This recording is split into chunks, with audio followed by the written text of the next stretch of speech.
Thread synchronization is crucial in concurrent programming to prevent race conditions. Python offers three core mechanisms. Locks ensure mutual exclusion, semaphores manage resource access, and events signal thread execution.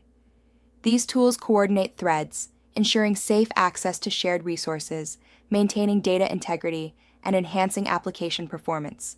Concurrency in modern applications is essential for performance, yet it introduces race conditions when threads access shared resources. Thread synchronization primitives, like locks, semaphores, and events, are crucial for safe execution. They ensure atomic operations, preventing conflicts and data corruption in concurrent environments. Locks and RLocks are essential for implementing mutual exclusion in concurrent programming. Locks ensure that only one thread can access a critical section at a time, preventing race conditions. RLocks, or reentrant locks, allow a thread to acquire the same lock multiple times, useful in recursive functions.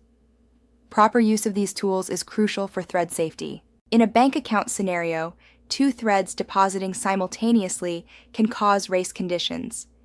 Without synchronization, both threads read the same balance, update it independently, and overwrite each other's changes. This results in data loss, as seen when the expected balance of 1300 becomes 1200. Such non-deterministic behavior highlights the critical need for synchronization in concurrent programming. Python's lock is a fundamental synchronization tool, ensuring mutual exclusion by allowing only one thread to access a resource at a time. Using threading.lock, a thread gains exclusive access, blocking others until released.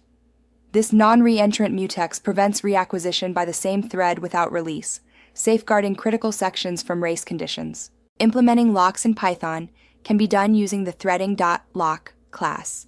For example, in a deposit function, acquire the lock before modifying the balance and release it afterward. Alternatively, use a context manager with the with statement for automatic lock management, ensuring release even if exceptions occur, as shown in the withdraw function. Thread A acquires the lock, entering the critical section, changing the lock state to locked. Thread B attempts to acquire the lock but is blocked. Thread A modifies the shared resource, then releases the lock, changing the state to unlocked. Thread B then acquires the lock and proceeds with its operation. Standard locks cause self-deadlock if a thread tries to acquire the same lock twice. Reentrant locks, RLock, solve this by maintaining an acquisition count, allowing the same thread to acquire the lock multiple times without deadlocking.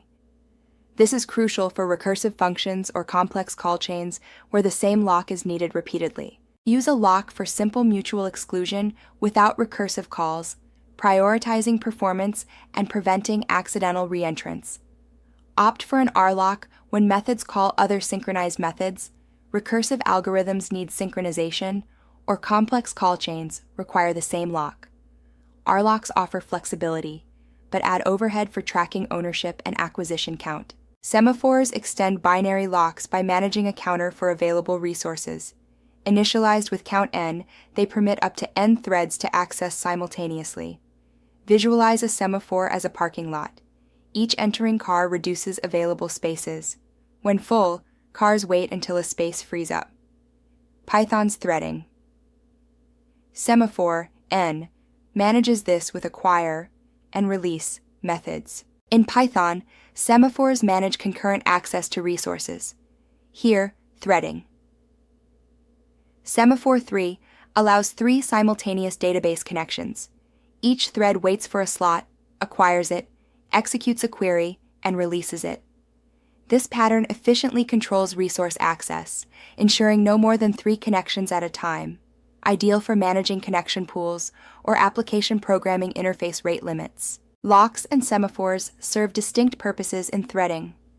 A lock is binary, allowing single-thread access with ownership, ideal for mutual exclusion. Semaphore 1 mimics a lock but lacks ownership, suitable for resource counting. Semaphore n allows up to n threads, managing resource pools without ownership. Key insight: Semaphore 1 resembles a lock, but any thread can release it. Bounded semaphore ensures safety by preventing the counter from exceeding its initial value. Unlike a standard semaphore, which allows extra releases. Bounded semaphore raises a value error if released more times than acquired. This protection is crucial for maintaining resource constraints and catching synchronization bugs early, making it ideal for production environments. Events offer a straightforward signaling mechanism for thread coordination using an internal Boolean flag. This is ideal for producer-consumer patterns or startup sequences.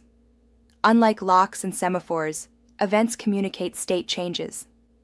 Python's threading.event provides set to signal, clear to reset, and wait to block until signaled, facilitating efficient thread communication. In this pattern, an event coordinates startup.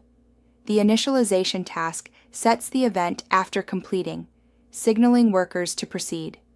Workers wait for this signal before starting their tasks. This ensures all threads are synchronized, preventing premature execution.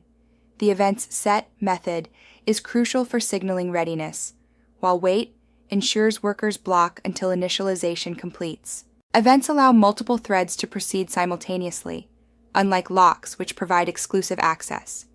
Initially, an event's internal flag is false, blocking threads. When set, the flag turns true, awakening all waiting threads. These threads then continue execution, while new wait calls return immediately. Calling clear resets the flag, causing subsequent wait calls to block again. Events are crucial in application startup coordination, ensuring all initialization tasks complete before main threads start. They facilitate graceful shutdowns by signaling threads to stop and clean up. In periodic task synchronization, events coordinate threads to execute simultaneously. In event-driven architectures, they enable publish-subscribe patterns, allowing consumers to process new data efficiently. In advanced threading, using events with timeouts ensures systems remain responsive. The data processor waits for data with a 5-second timeout.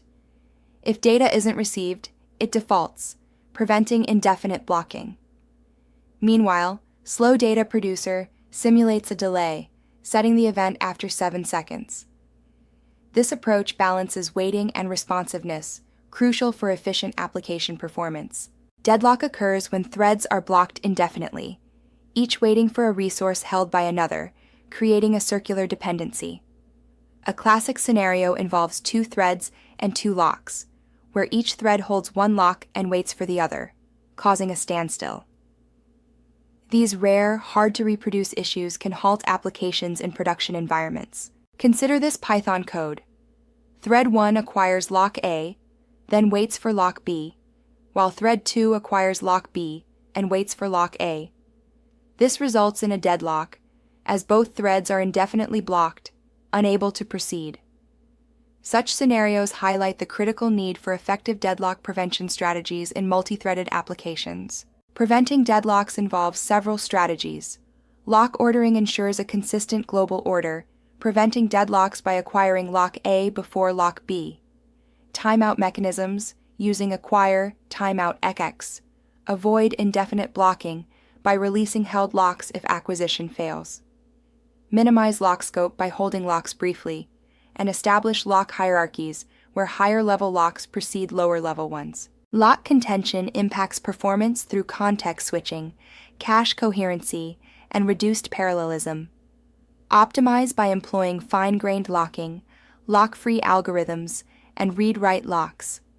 Profiling helps identify actual contention points, guiding effective optimization strategies. Always use context managers to ensure locks are released, even during exceptions. Keep critical sections short to minimize contention. Avoid nested locks. If necessary, document a consistent order to prevent deadlocks. Prefer higher-level abstractions like queue. Clearly document synchronization strategies and test concurrency thoroughly to identify race conditions and deadlocks. The LRU cache class exemplifies thread-safe design using locks. It ensures atomic operations by locking during cache modifications, preventing race conditions. The cache uses an ordered dict to maintain order, and the lock guarantees safe concurrent access. This approach highlights the importance of protecting shared state in concurrent environments, ensuring data integrity and performance. Locks ensure mutual exclusion, allowing only one thread access to a resource. R locks permit the same thread to re-enter. Semaphores manage resource pools, enabling n-concurrent accesses, with bounded semaphore preventing over-release. Events signal state changes, aiding coordination and notifications. Mastering these tools is crucial for correct concurrent Python code, prioritizing correctness over performance.